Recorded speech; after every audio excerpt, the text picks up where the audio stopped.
The Usos were recently in headlines for a very surprising story, so we'll see what's going on there. We'll also check out what's going on with John Cena's return, Zelina Vega, and more Raw-related topics. Let's start things off with a pretty interesting outside-the-ring situation for the Bloodline. The Usos, Solo Sikoa, and their entire family recently had a big gathering and celebration. Trinity, formerly known as Naomi, was obviously at the gathering since she's married to Jimmy Uso, and Trinity was posting a handful of photos and videos from the family gathering. But the one picture she posted that caught everyone's attention was a big family photo from the event, in which Trinity blurred out two of the people standing in the photo with herself, Jimmy and everyone else. It's not even a light blur, their entire heads and necks have been completely edited out of the photo.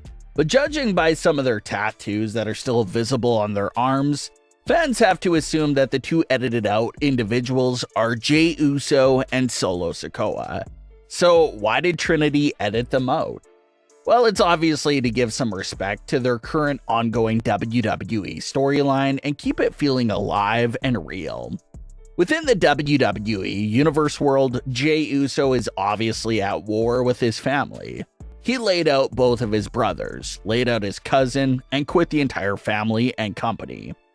Everyone knows it's just a storyline, but still seeing Jey Uso at a family gathering standing next to Solo and Jimmy would pretty much shatter the current storyline and ruin that immersion. So Trinity removed Solo and Jey from the photo to make it seem like they were never there, and to keep the WWE story going even outside the ring.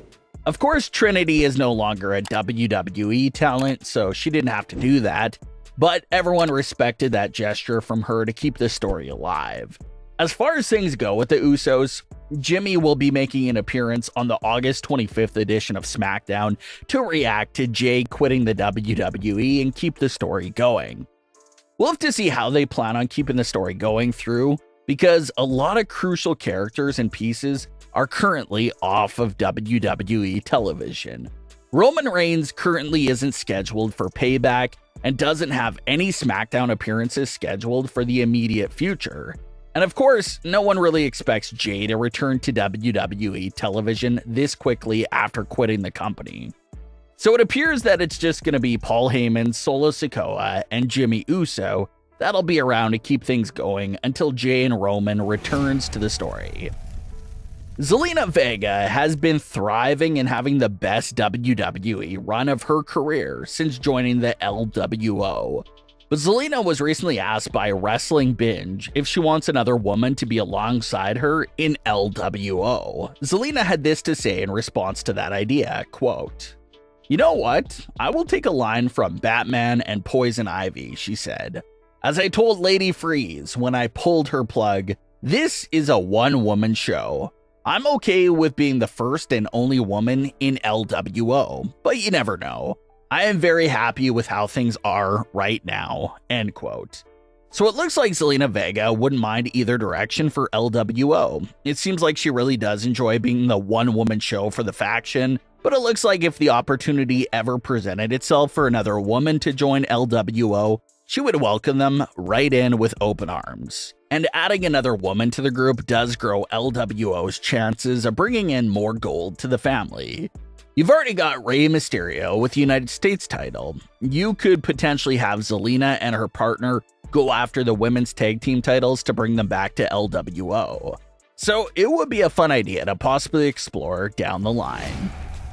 John Cena's WWE return has been confirmed for the September 1st edition of SmackDown.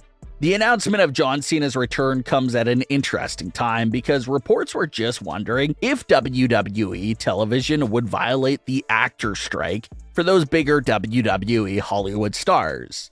And it seems like John Cena has provided the answer to that big question. Appearing on WWE television doesn't violate the strike conditions. So it's been confirmed that John Cena will be appearing on the September 1st edition of SmackDown, but it hasn't been confirmed what he's doing on the show.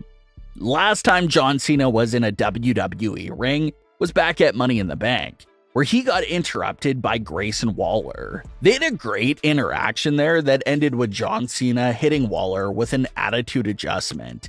And since then, Waller has tried to target other legends like Edge and The Rock. So considering their interaction at Money in the Bank and the fact that Waller doesn't really have a steady feud going on right now, it would be interesting to see the both of them continue from where they last left off at, with John Cena possibly being a guest on the Grayson Waller effect.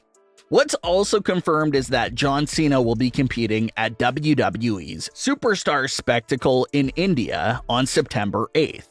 There's a lot of confusion going on right now if that Superstar Spectacle event will be aired on the network and Peacock or not. But reports appear to be claiming that it won't be aired and will be just a special live event. Some fans are even discussing the possibility of John Cena sticking around for much longer after September 1st. And technically, no one knows the answer to that question quite yet. Only September 1st and September 8th have been confirmed WWE appearances for John Cena. Any other WWE dates have not been confirmed yet for John Cena. Obviously, Hollywood is still completely shut down, so John Cena doesn't have to rush to film anything. So, could we get some more WWE appearances out of him because of that reason? That's what everyone will be keeping an eye on. Becky Lynch and Trish Stratus are now confirmed to be meeting at WWE Payback inside of a steel cage. Their first premium live event meeting one-on-one since May, and the first cage match of Trish Stratus's career. But it seems like a certain portion of fans are starting to turn on the Trish Stratus versus Becky Lynch feud a bit, for being dragged on for too long and not including much story progression in their recent segments. And this is a normal thing to see from some fans right around that 6 to 7 month point of a feud. We even saw the fans turn on Edge and the Judgment Day story for the same reason. That feud was approaching 1 full year, and it got to the point where fans thought it would never end. So if you count the early few teases of Trish's heel turn, their story technically started back in March, meaning by the time WWE Payback comes around, Becky Lynch and Trish's feud will be entering its 7th month of being featured on WWE television. And maybe some fans are feeling like it's getting to that dragging point since the finale didn't happen at Summerslam as well. If everything would have ended for the feud at Summerslam, maybe that really would have been the best time to finish it off at. But since they weren't on the card, it had to be pushed to Payback. So we'll see what happens between Trish and Becky at Payback. But considering that the progression has slowed down immensely with the story, everyone is expecting the cage match to be a finale for the feud, and then we'll have to see what's next for everyone then. A lot of fans are still hoping to see Becky Lynch versus Rhea Ripley take place sometime during this current reign for Rhea, so that's something to potentially look forward to. But what are your thoughts on today's stories? Leave your comments below, don't forget to subscribe with all notifications on, and leave a like if you enjoyed.